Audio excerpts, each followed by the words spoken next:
Nabarangpur जिलार Umarkot block रे आज अनुष्ठित होइछि भीमभोई भिन्नक्षम सामर्थ्य शिविर।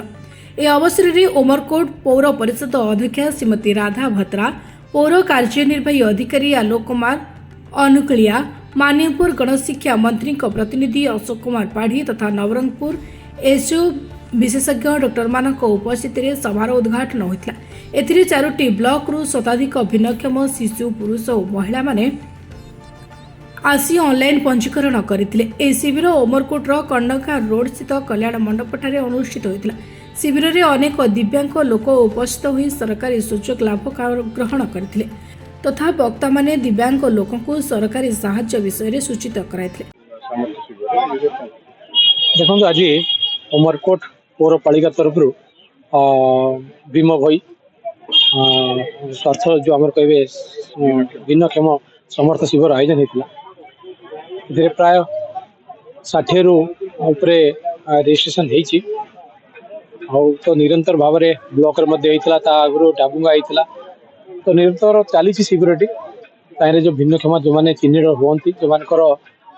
40% रु अधिक कौन अंग कम न करें से गोटे भिन्नक्षम सर्टिफिकेट प्रदान कर जो मैंने 60 सरकार तरफ पेंशन व्यवस्था 1000 टंका मिलूँ 60% ऊपर जो मैंने भिन्नक्षम चिन्हित हे से 1200 और 80% जो मैंने अधिक शरीर कम कौन अंग कम कर 3500 टका पर्यंत सरकार तरफ आर्थिक अनुदान दि जाऊँगी आर्थिक सहायता। सत कह गले बर्तमान जो आमर ये जो गोटे अंग जोटा कि भिन्नक्षम अंग समाज रे निश्चय से समाज निजको और से दृढ़ता सहित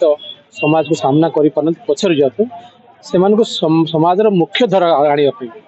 से किछटा जोटा आर्थिक सहायता सहित ये जो भिन्नक्षम सर्टिफिकेट पाइले से विभिन्न समय जो मैंने शिक्षित युवक थे सरकार चाकरी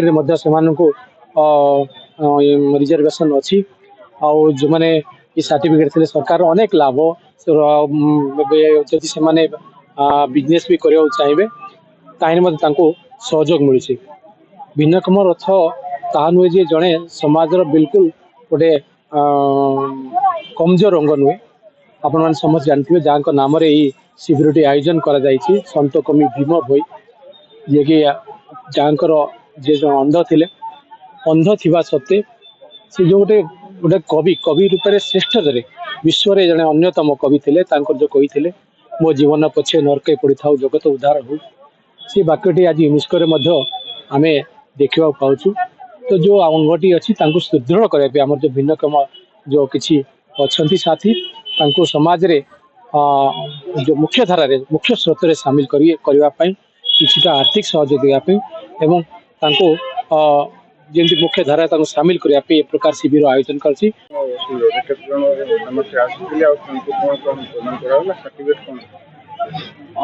आजकार